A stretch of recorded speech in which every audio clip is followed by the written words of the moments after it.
sini saya ingin membentangkan tentang apa yang dimaksudkan dengan alam purba Melayu.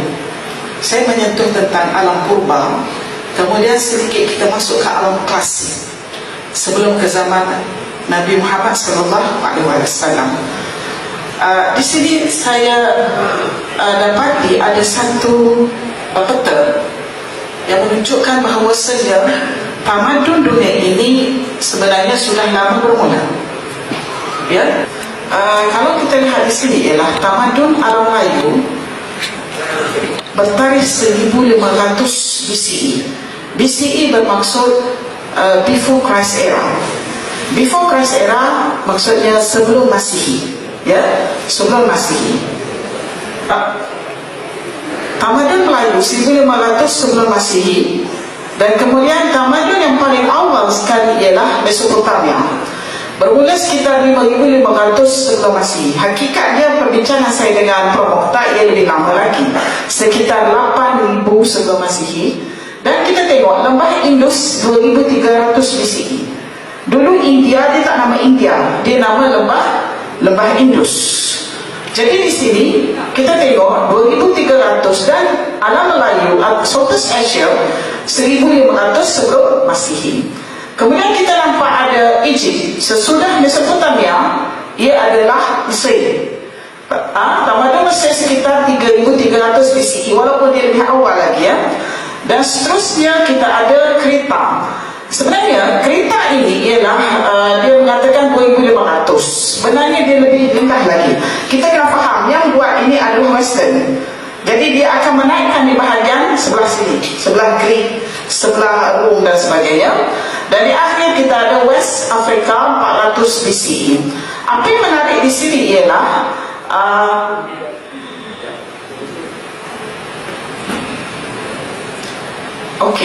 di sini ialah Champa Federation, Champa Federation. Dia namakan di sini ialah yang kita nampak 1500 BCE itu adalah di sini, di kawasan Champa Federation, Western Cham. Dan kita nampak anak panah itu dia menuju ke sebelah west. Maksudnya penghijrahan akan berlaku ke bawah, ke Semenanjung Malaysia, ke selatan Thai, ke Aceh. Di sini dia menamakan mainland Asia. Yang bertanda putih itu adalah Sundaland. Dipanggil Sundaland. Kita tak tahu kenapa dinamakan Sundaland. Padahal Sunda itu di kawasan sebelah itu saja, kecil saja. Ini adalah penamaan diberikan oleh pihak Orientalis. Jadi sampai hari ini kita namakan ialah Sundaland, bermula daripada kawasan yang warna putih itu, termasuklah Malay Peninsula, Sumatera dan Kalimantan, serta di bahagian bawah itu adalah Champa Indochina, ya, yang di bawahnya adalah Funan. Ini adalah peta daripada East Hemisphere yang bertarikh pada 475 Masihi. World Map telah meletakkan nama-nama di dalam peta ini menjadi milik bangsa apa. Setiap bangsa itu mempunyai tempatnya. Jadi peta pada tarikh 475 AD ini,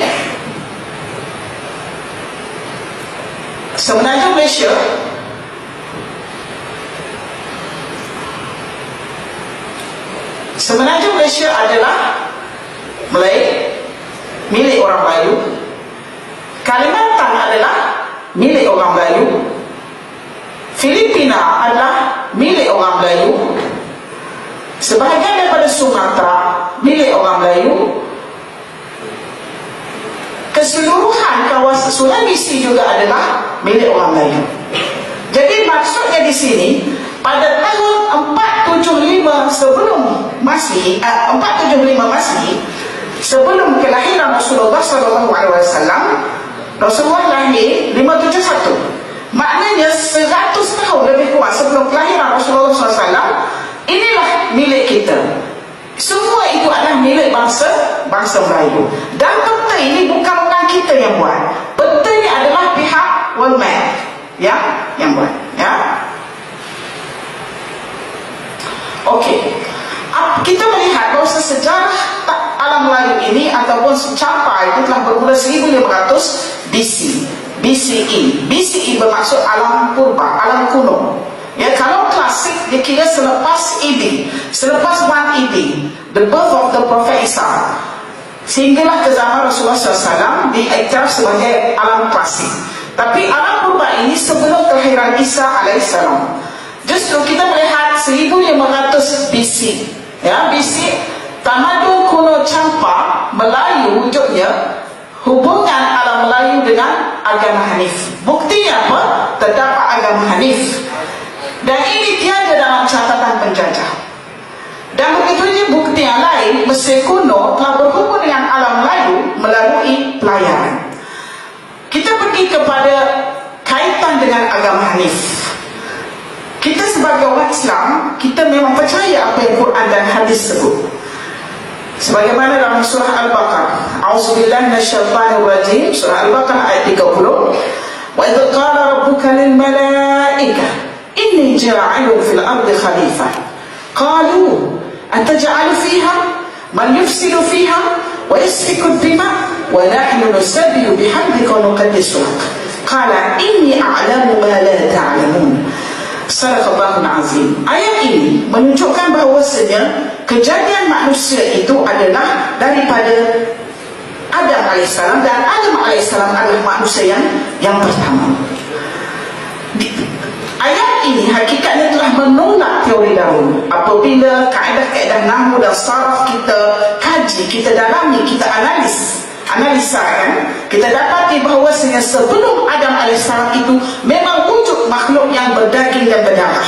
Dalilnya apabila malaikat mengatakan, qalu ataj'alu fiha man yufsidu fiha wa yasfiku ad-dima wa nahnu nusabbihu bihamdika wa nuqaddisu lak. Kalimah yufsidu fiha wa yasfiku ad-dima menunjukkan terdapat makhluk berdaging dan berdarah sebelum wujudnya Adam alaihissalam. Ini bermakna Adam alaihissalam adalah makhluk baru yang diciptakan oleh Allah Ta'ala melalui kebolehan intelektual yang tinggi yang berbeza dengan makhluk sebelumnya itu. Justru kita dapati bahawasanya tamadun hanya bermula sesudah wujudnya Adam alaihissalam. Sebab itu kita dapati pihak geologi, arkeologi, filosofi dan ahli-ahli sejarah yang lain telah mengakui bahawasanya tamadun di seputar yang hanya bermula sekitar 8,000 atau 9,000 BC sahaja. Justru siapakah tamadun kita? Siapakah yang mengakui tamadun kita? Alam lain sudah tentu daripada tasalsul silsilah Nabi Adam alaihissalam, iaitu manusia yang sebenar, bukannya bercampur dengan makhluk yang sebelum itu. Kita kena letak di situ dulu sebelum kita membincangkan tentang alam tamadun Melayu, iaitu Allah Subhanahu Wa Taala telah menciptakan Nabi Adam untuk menyebarkan agama tauhid. Justru dia perlu memilih satu bangsa ataupun satu kaum yang betul-betul mempunyai intelektual yang mampu untuk menggarap agama tauhid itu melalui kitab-kitab suci yang diturunkan kepadanya. Sekiranya berlainan bangsa sudah tentu tidak mampu, berlainan makhluk sudah tidak mampu untuk membincangkan apa yang diarahkan oleh Allah Ta'ala itu untuk menyebarkan agama tauhid. Justru intelektual, kebolehan berbahasa, kebolehan menganalisa terhadap sesuatu telah melahirkan satu tamadun besar manusia di atas muka bumi ini. Itu adalah agama tauhid. Bagaimana agama tauhid sampai ke alam Melayu? Agama tauhid sampai ke alam Melayu melalui ajaran Nabi Ibrahim alaihissalam. Persoalannya, adakah sebelum zaman Nabi Ibrahim alaihissalam ajarannya bagaimana di alam Melayu ini? Ramai yang bertanya soalan begitu kepada saya. Justru jawapan saya senang saja. Sekiranya mereka itu tidak menyembah berhala, mereka itu selamat. Apa maksud selamat? Salimah. Muslim itu bermakna selamat. Sekiranya mereka tidak menyembah berhala, mereka itu selamat. Maksudnya mereka Muslim. Itu jawabannya. Apabila datangnya agama Hanif, maknanya membawa syariat baru. Setiap Nabi-Nabi membawa syariat yang tersendiri. Nabi Ibrahim syariat Ibrahim, Nabi Daud syariat Daud, Nabi Musa syariat Musa, Nabi Isa syariat Isa. Ya.